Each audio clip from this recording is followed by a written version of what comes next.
Guwahati একুলেন্ট summer ভ্যাকেশনে বাচ্চাদেরকে নিয়ে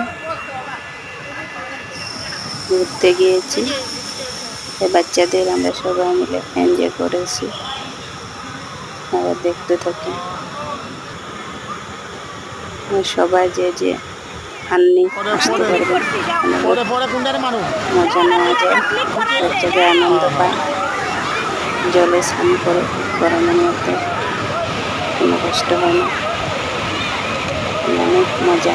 সবাই দেখুন কত আনন্দ হচ্ছে, অনেক জায়গা থেকে এখানে আসে, বাইরের থেকেও আসেন লোকজন। দেখুন সবাই কীভাবে আনন্দ করতেছে। স্নান করার জন্য সবাই ড্রেস আনতে পারেন বা এখানে ড্রেস পাওয়া যায়।